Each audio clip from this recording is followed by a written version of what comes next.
Starlast Forms and welcome back to my channel. In today's video I am going to be continuing my book review on Autism, Anxiety and Me by Emma Louise Bridge. First of all, I would like to apologise for the lighting in this room. I haven't got a lot of light in here because I'm trying to keep my room as cool as possible because it's nearly 30 degrees outside where I am at the moment and it is boiling, so I've decided just to close the curtains a little bit so I can keep my bedroom as cool as possible.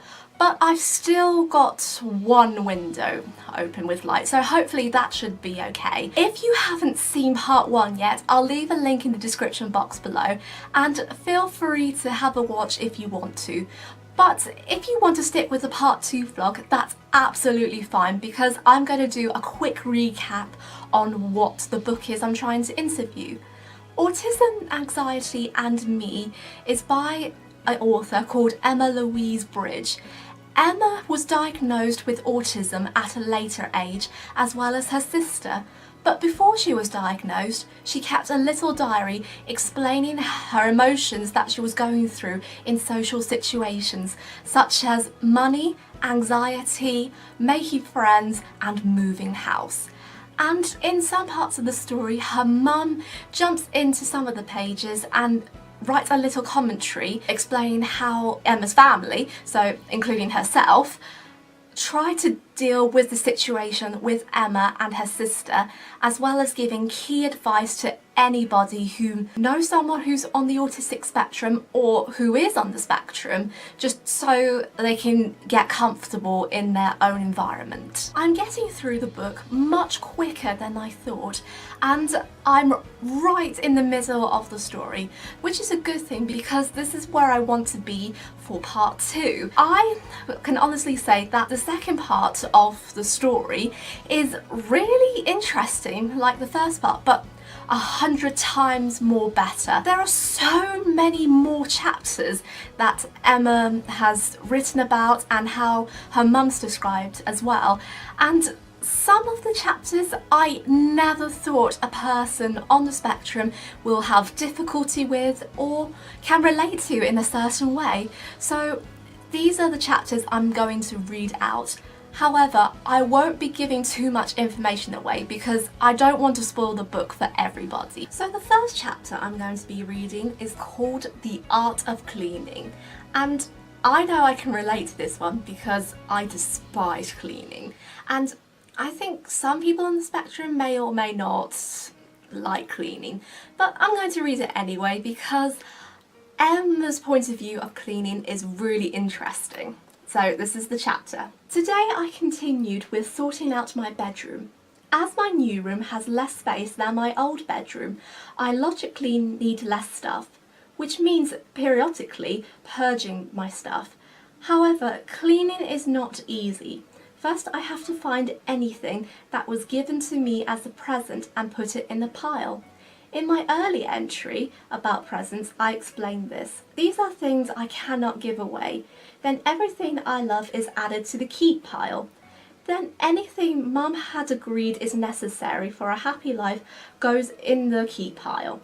Then everything I have not got my money's worth out and therefore would feel like it was a waste of money if I give it away goes in the keeping pile. Now, I'm going to stop there because this is something that it might be a little bit repetitive as you go along. In the entry, Emma explains that she has 2 piles. One of them is called the keeping pile and the other is called the giving away pile. She has just moved house with her family, and since there is not enough room, she has to decide which stuff would she like to keep and other stuff that she would like to give away to charity. However, this is a very difficult situation for Emma because one of her autistic traits is to keep everything that she buys because she doesn't want to give everything away, and the same goes with her sister as well. Emma's mum explains why it's so important to discuss with autistic children about keeping things and giving things away because even though autistic people have an obsession with loads of stuff, it's very important to still keep these obsessions. But if there is an obsession that you've got out of and you want to give it away, then there's really no point in keeping them forever. And this is something I can absolutely relate to, because when I was younger, I really didn't want to get rid of my things, especially if it's anything cat related. But Emma's explained in the last chapter about her moving house and how she had to deal with it, as well as taking the stuff that she either wanted to keep or give away. So that's a chapter that I really recommend just having a read. The second chapter I'm going to be reading is about people observing, and this is how Emma will deal with in the situation, especially when it comes to discussing about people observing with her closest friends. We saw a woman out in town today. Well, I saw a woman. She had this really old-fashioned sort of backpack and a bicycle. She had this really weird looking bundle tied to the bike too. When I got home, I went online and was telling my friend about her. I said about how maybe she was a secret spy disguised as a homeless person. Or perhaps she was from the past and had been transported with only a few belongings and no idea how to get home. My friend told me that maybe the woman thought the same thing about me. Except I told her the same thing my sister told my mum when they had a similar conversation. The woman wouldn't think that about me because I am not one of those things. Then my friend said that the woman isn't either of those things. I told her she might be. Then she said that I might be one of those things just the same. Except that is stupid, because I am not. I know I am not one of those things. The woman knows I am not one of those things. Then my friend said to the woman, no, she's not, but she can't know she's not because she might be. That debate went on for quite some time until my friend gave up. I am going to Google search the possibility of time travel and homeless spy costumes. As I was reading this chapter, I felt like all the words that Emma had written were all mumbly jumbly, and I really didn't understand where she was coming from because I didn't know what she was trying to explain or what she was trying to do. So I had to read through the commentary by her mum at the back, and this is what she responded with. I have had this discussion with both my daughters and still have found it difficult to explain. It returns to the problem with theory of mind, which means that an autistic person thinks that another person must think and feel the same as them, or know what they know. In Emma's mind, the lady on the bike would know Emma was not a spy or a time traveller because she wasn't. But again, like Emma's mum, she found this really confusing. I think that through Emma's mind, she was trying to open up her imagination and she was trying to have a guess of what that person's story was. But in the way she was describing it, she didn't really understand about what's really going on. It goes to show that in this chapter, not everyone has the same mind as an autistic person, because that person that Emma observed may have not been autistic, but just an ordinary person going about into their day-to-day life, just doing their job. And it made me reflect on my own thing as well, because sometimes I have difficulty with understanding things as well, and I thought I was the only one and I would be really stressed. But now that this was explained, I think I'm glad I'm not on my own in this, but I understand how difficult it must be for other people who are not on the spectrum to understand those who are on the spectrum. It's never easy just to find out about those things. Everyone has their own independent mind, and that's just the way it goes, I suppose. But I know that many autistic people will be pushed to keep trying to make things a whole lot of sense, and that may or may not happen. But again, I cannot really speak for all autistic people. And my last chapter I'm going to be reading out today is called Adverts. Now, this is the one that most autistic people can relate to, and this is what Emma has written. Watching adverts on TV can be such a traumatic experience nowadays. I watched an advert today about Marmite. I was watching some programme beforehand about something or other, and it came on. The poor little neglected and abandoned Marmite pots were being collected from houses that were not eating them and taken to shelters, where they would be chosen by new families who would use them as they are supposed to. I almost cried when the family picked out the little Marmite pot and he got to be loved and enjoyed.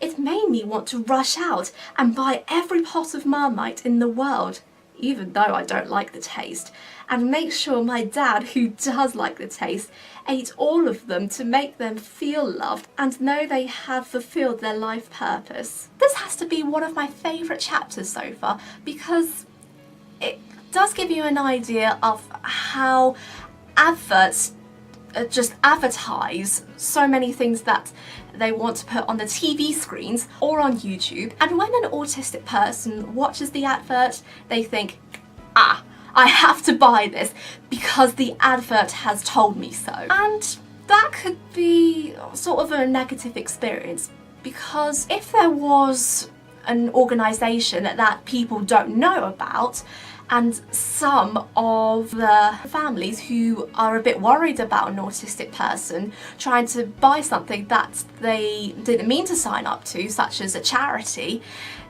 then it can be really difficult, and the best solution for them is to have a sit down and talk about how to stay safe offline and online. I have done some research on adverts as well, because I had to do a performance at Chicken Shed ages ago for autistic children, and as I was reading the chapter it made me think back to the workshop I did. And it's amazing how autistic adults can be engaged by this as well, not just children. And it has taught me something, which is a really positive experience. And I'll read you the response that Emma's mum has written, because I believe that she's made a very strong point about keeping Emma and her little sister safe. This diary entry raises an issue that can have serious consequences: the ability to say no. Both girls have difficulty with this issue, and we've had to give them certain phrases to use to help them and prevent being in a situation where they do not know what to say. That is always when the difficulties arise. When they have something to say and suddenly have signed up for something or agreed to something they later regret. I also forgot to mention that these situations can also happen by telephone and through your front door as well. And Emma's mum has used those points as well in the commentary and key advice. And again, these things are really interesting as well.